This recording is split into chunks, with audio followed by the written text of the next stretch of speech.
I participated in one of the workshop.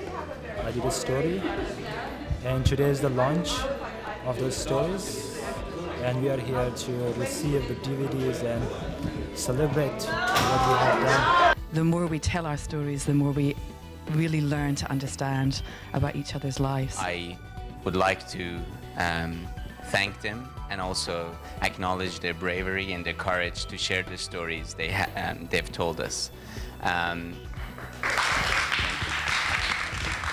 I'm here with my family to see the show. I learned how to do the digital story, and my story is about the rose.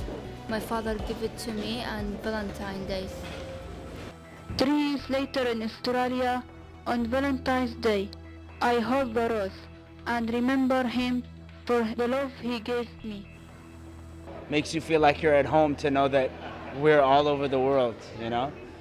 So it's a beautiful thing to see everybody share their story and to relate to everybody and realize that we are an international community after all. We don't need one country to be our home. We have ourselves, you know? I paint and draw on the trees, the rocks, soil, and the snow. My mum has been there for me through every moment of my entire life. Havar shoved his little McDonald's toy car into my pocket. I wanted to give it back to him, knowing how precious this toy was to him. My dream is to become an achieved designer. I was runner-up of my Christmas card designing in 2009. It was very inspiring to see that ordinary people can express their extraordinary stories. There's a lot of impact because even though they were stories of the Muslim community or Middle Eastern communities, we relate to that feeling of alienation. And I think it's not just myself as a migrant or an ethnic, but everyone in this country as a young person can relate to those sentiments. The traumas that were suffered by the kids who told the stories, that came through continually. Some of those stories actually brought me to tears. I'm proud that we have such wonderful citizens. You know, our job here is to really help cultivate creativity in people. A whole lot of people spend their whole lives thinking, I'm not creative, or that's not for me. This space is for you. It's for absolutely everybody. It really helps to bring down the stereotypes, any kind of stereotype you might have.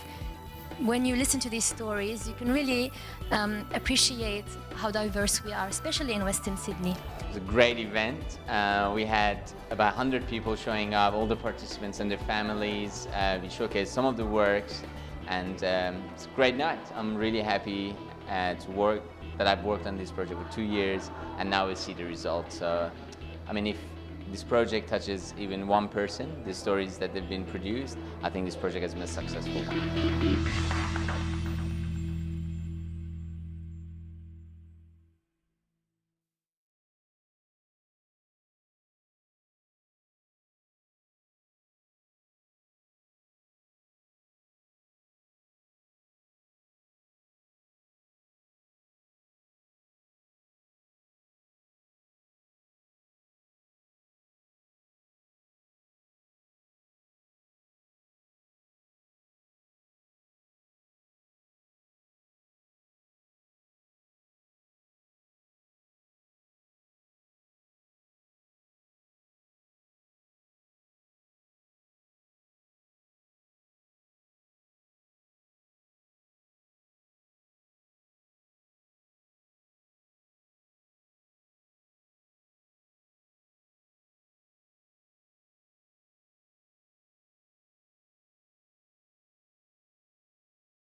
you? This is my mom and my sister and this is my brother. In more detail. My story is about the rose. My father gave it to me on Valentine's Days. Before when my father killed in Iraq.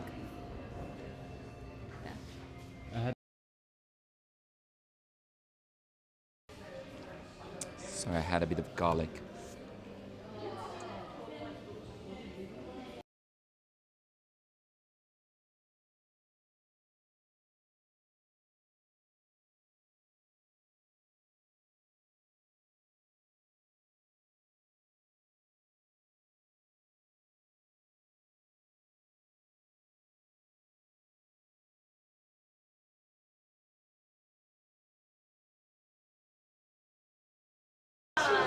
And what have you learnt while being a participant in this program?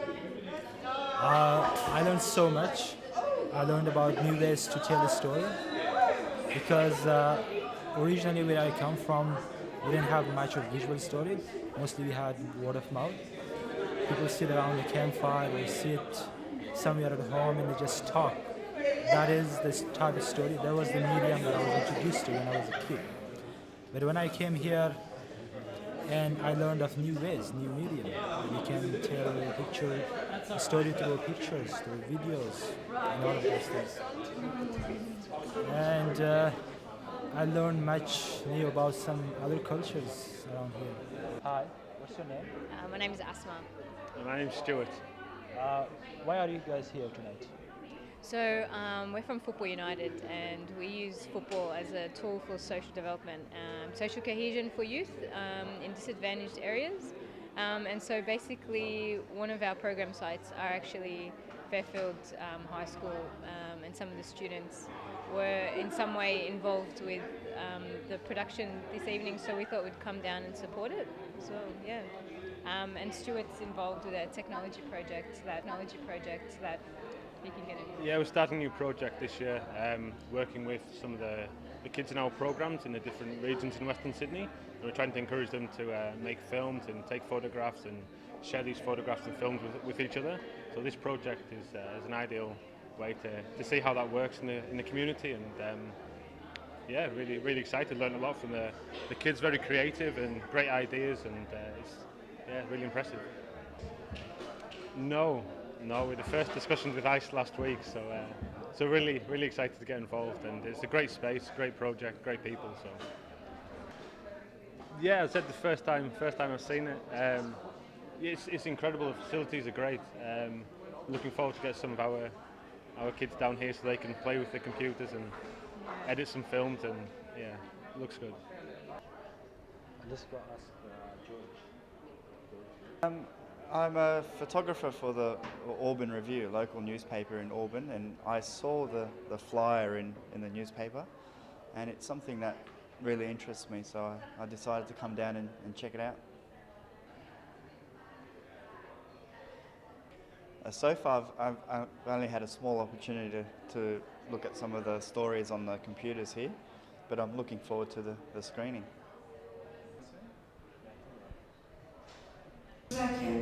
I see the hijab as my identity, as people look at me and know I am Muslim. I tried hard not to get too close to the children because I knew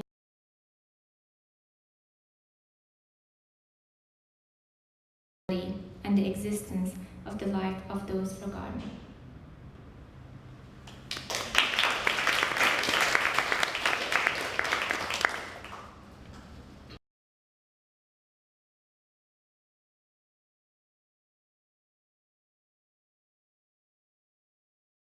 And anywhere else, so that my grandmothers would not see them and be angry. In 2000, I moved to Pakistan, where I continued to draw, paint and design, but on a paper freely. When I paint, I am not here, I am my own world. In my work, I want to show peace, honesty and freedom.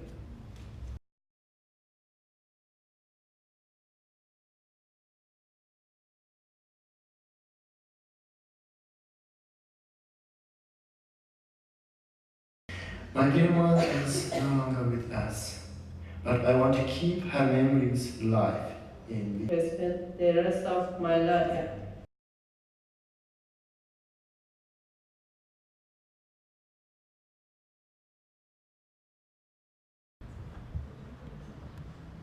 I wake up at dawn towards a distant land.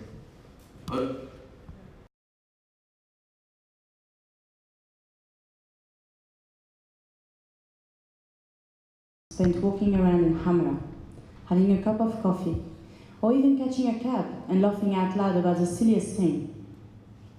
My friend Khaled also offered me a pair of earrings from an antique shop in Halab around the same time. I loved them at first sight. They think it's time that I caught up on the family's heritage. About my lost auntie, but one day. I'd like to congratulate everyone who's involved, and I'd also like all of the storytellers and filmmakers to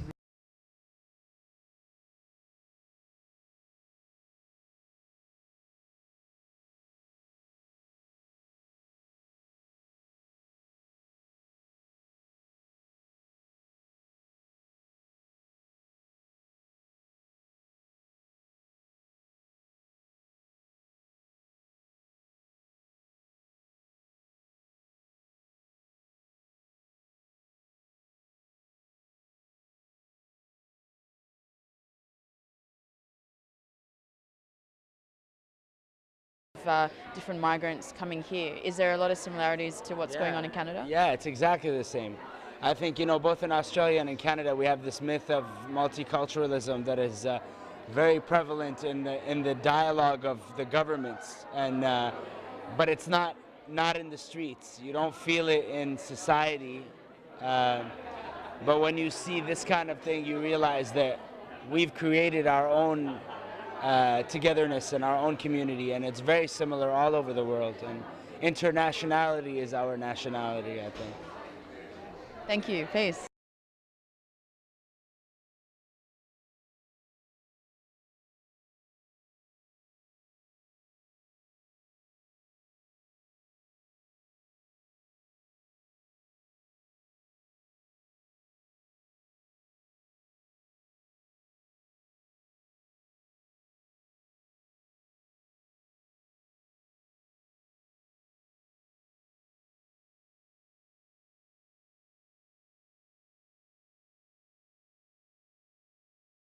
Every second year?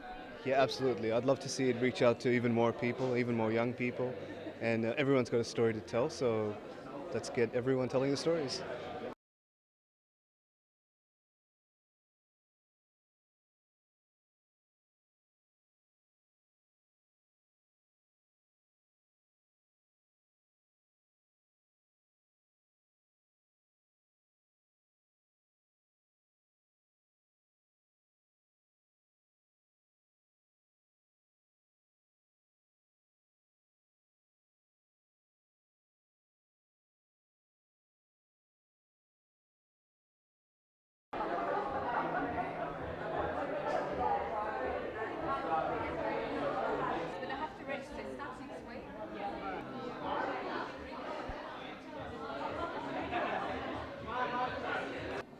It's been an amazing year. It's a great privilege working on this project for 2 years. Digi Diaries is done, but there's always room to go and do more stuff.